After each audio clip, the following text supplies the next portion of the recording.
Welcome back everyone to another reaction video. Well, I am excited that at the end of April I'll be making my very first visit to Eastern Germany, specifically to Berlin. That's where our group trip is going to begin. And I thought this would be a great time to dive into some history related to some of the things we're going to see in Berlin, specifically the place where the Berlin Wall once stood. And this video was actually recommended to me on Discord in our video recommendations. It's called How the Berlin Wall Worked. I am old enough to remember when the Berlin Wall was still standing. I remember when it fell. I've actually got some pieces of the Berlin Wall here in my office with me. I should have grabbed one of them so I could show it to you before we got started.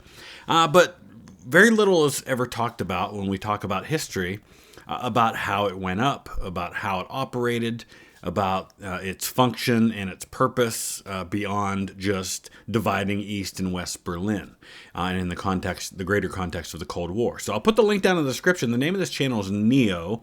I don't know anything about it. I know it doesn't mean Northeast Ohio, but I don't know what other kind of videos they do, but you can check it out and check out the rest of their videos as well. Let's dive into how the Berlin Wall worked.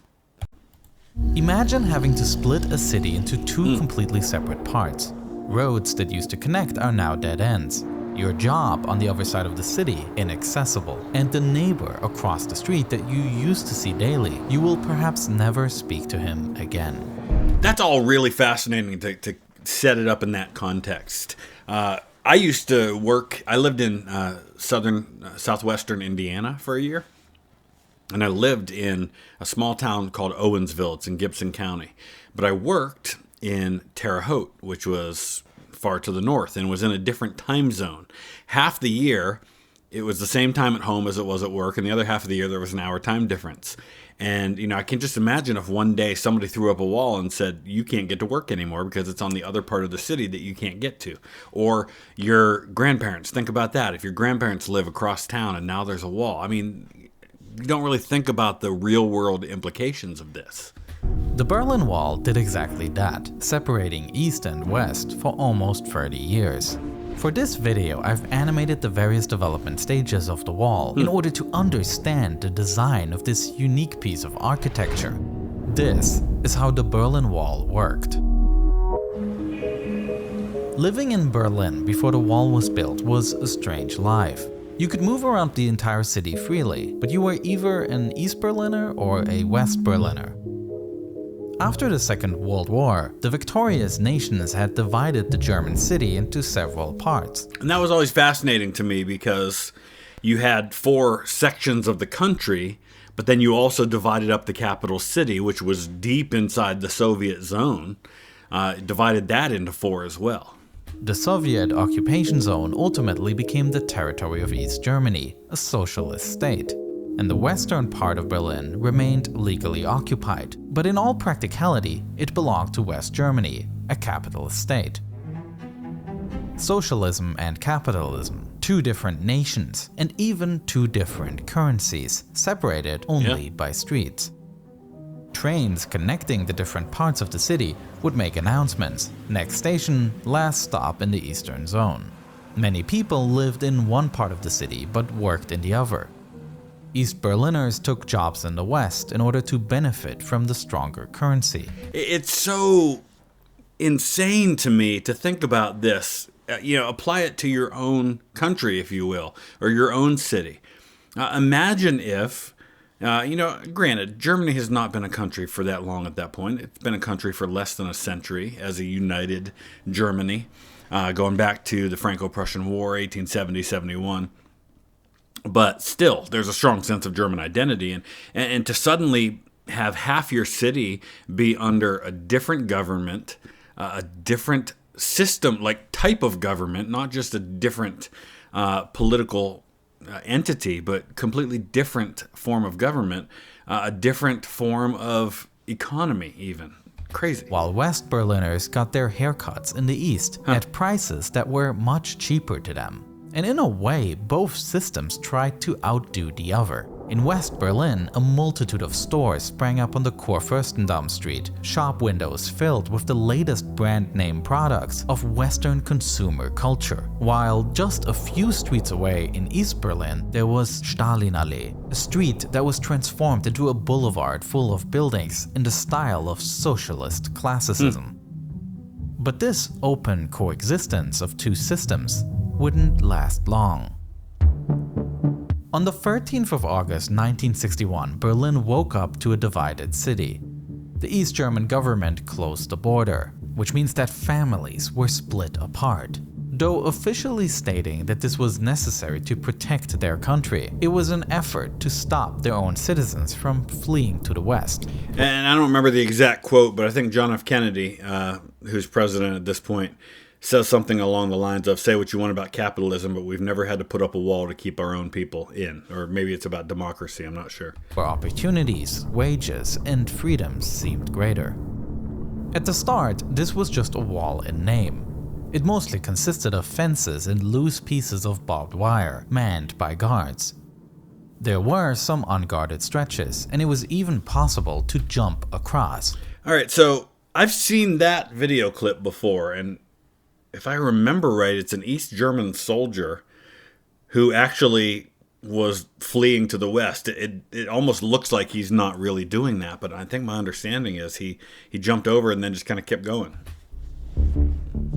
To make escaping more difficult, construction immediately began on a more permanent wall, made out of concrete and topped off with barbed wire coil around a Y-shaped metal arm. But this is not how the wall looked everywhere. A shortage of building materials meant that in the first years, just 10% of the border was built like this. And there was another issue. Sometimes the border between West and East Berlin went straight through housing blocks. Houses that now had to become part of the wall. The East German authorities forced people out of their homes and filled the windows with bricks. Sometimes, however, they would forget a window. On August 17, 1962, Peter Fechter discovers one such house. I'm getting a real strong Lamino vibe on this one. That's kind of cool, though. I mean, because I think that's a compliment. Making up part of the wall. Peter is frustrated with the East German government as they won't let him see his sister that lives on the other side of the wall. Together with his colleague Helmut, he fantasizes about an escape to the West. The two of them see people inside the house, and in order not to be noticed, they take off their shoes and quietly creep in. By sheer luck, they quickly find the open window, and from here, they have a clear view of the road to freedom. A fence, then a clear strip, and finally a wall. I mean, it's a prison. I mean, if you look at that, what do you see? You see a prison. Imagine that. I keep saying it, but people who live in the same city as you, your own sister, is on the other side of a wall. It's basically a prison. That's crazy. It seems doable, except for the fact that they are in plain sight of the nearby border guards. Suddenly, they hear voices behind them, and it is now or never. Peter and Helmut jump out of the window and climb the first fence. Then they are spotted, and immediately the guards open fire. Helmut dashes across the strip through a haze of bullets. As he scales the wall, he looks back and he sees his friend Peter frozen in place. The guards are closing in further, and they will have a clear shot soon. Helmut screams, and Peter finally springs into action. Jeez. He makes it across the strip, but as he jumps up to scale the wall, he is hit mid-air and slumps down. Helmut can't help his friend. An entire 50 minutes passes as a crowd of onlookers gathers to see Peter lying on the ground, slowly dying at the base of the wall. Tragic stories like Peter Fechter's were widely covered in the West. But for the East German authorities, the only lesson learned was to increase the wall. Over the course of decades... Yeah, and you have a choice in these situations, right? You can say, okay, here's a lesson, which is that our people are willing to risk dying to get across this wall. So how effective is it really? Or we just haven't made it strong enough to deter people from being willing to risk dying to scale this wall. The wall is consistently upgraded with more and more increasing security features. What once was a single wall soon became a brutal border strip, cutting the city further and further apart. As improvements to the wall were made, escape attempts shifted to new methods, and the wall would be expanded again, a back and forth that was repeated until the last version of the wall was built. The version of the wall that became famous. From 1975 on...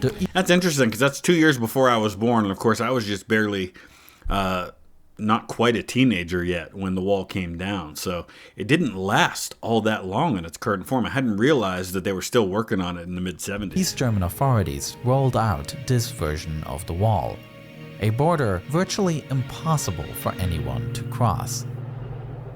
And this is how it generally worked. Coming from the east, only the visual barrier made of concrete slabs can be seen. This was done so that the exact border fortifications are not visible, as this knowledge could be used to plan escape attempts. Oh yeah, that makes sense. So you can't see over it to know what else is there, and that's why, of course, they've got the windows bricked up as well. I hadn't really thought about that part of things. They don't want you scouting it out so you can figure out where the weaknesses are. Wow. Wow. Just behind this barrier, the ground is covered in so-called Stalin's grass. Oh my goodness. These are mats made of steel needles that would pierce the foot of anyone trying to jump across. All of this to keep people in your communist city. Next up is a signal fence consisting of barbed wire stretched over concrete posts.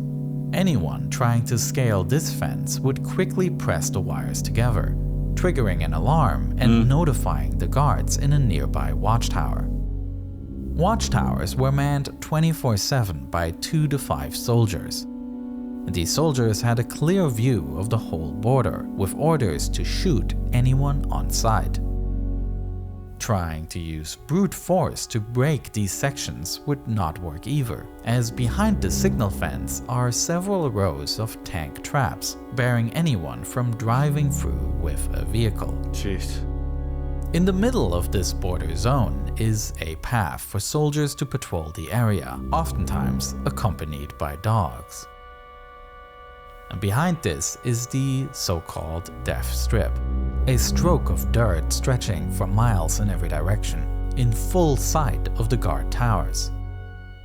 Hiding is impossible, and if anyone somehow made it past here, they reach a part that is easily recognizable, the wall facing the western side. In contrast to the old wall, these elements had a foot-shaped bottom, which meant that no holes in the ground were needed for their construction. And instead of barbed wire on top, there were now pipes made of asbestos concrete. These pipes provided stability for the wall elements, and the East German authorities also hoped that they would decrease the prison camp feeling of the previous wall. But this was not We want it to look better on the western side. the only reason for the change. The new concrete used was extremely smooth, with nothing to grasp onto. Everything was thought through. One thing the authorities didn't consider, however, is that this smoothness made the wall an easy target for graffiti from the western side. Graffiti that would dominate many of the 45,000 elements that were placed in Berlin. Artworks that would often mock the East German government resulted in an open gallery of sorts, highlighting the harsh difference between life in the West, where free artistic expression was possible, and life in the East, where this was unthinkable. Exact numbers of victims from this wall are disputed, and it is something that to this day is being researched. But over the years, it was many who, just like Peter Fechter, were hoping for a better life on the other side of That's the all they wall. wanted. Oh, is that like a memorial? Oh, wow. Okay, that's something I'm definitely going to have to see. Mauerstrasse, so wall. I think Mauer is, I mean, my last name is Maury, which is the anglicized version of Mauer. So that's wall, right? Mauer, brick, something like that. But the Berlin Wall was only a small part of the division of Germany. Yeah. In addition to Berlin, the whole country was also divided into two parts, and some people made daring attempts, risking their lives to try to get to freedom. For example, the two friends Günter Wetzel and Peter Strelzig, who wanted to build a better life for themselves in the West. And after coming across an article about hot air balloons, an insane plan was born. The two decided to build their own homemade hot air balloon to escape across the border. After everything is sewn together, the burner is started and the balloon takes off. But then, immediately after taking off, a huge hole is torn in the top of the balloon and they could crash to the ground from over 6,000 feet. Oh, jeez. They were a mile up? I made a complete video about this spectacular balloon escape with some of my most elaborate animations and illustrations. And I was able to interview Günter for this project. That's cool. How the daring escape attempt went. Plötzlich kamen vom Boden 3 Scheinwerferstrahlen auf uns zu. Und nach kurzer Zeit ist auch unsere Flamme ausgegangen. This documentary is part of my ongoing Nebula original series. Alright, that's really cool. Okay, so apparently that was the end of the video. I do have a couple of the pieces of the Berlin Wall that I have. I've had these since I think it must have been within a year after the Berlin Wall came down that I got these. I mean, it's one of my earliest historical relics that I have in my collection. So you can even see some of the paint on it there. That's one of the pieces, and then here's another one here. Pretty neat stuff. And then I have another one that somebody actually sent me a year or two ago. Somebody from the channel sent to me. But that one's still packed somewhere. Since I moved into my house, I haven't unpacked that one. But that was cool. That was really interesting. And I love the animation. Like I said, it gives me kind of a Lamino feel. And I'm just kind of browsing through some of his other videos. And it does look like there's definitely some other content we can check out here. So I'm going to go ahead and subscribe to them. So check them out yourself, and if you see something in particular you think would be an interesting one for me to take a look at, let me know in the comment section below, and we'll see if we can do that. Thanks for watching.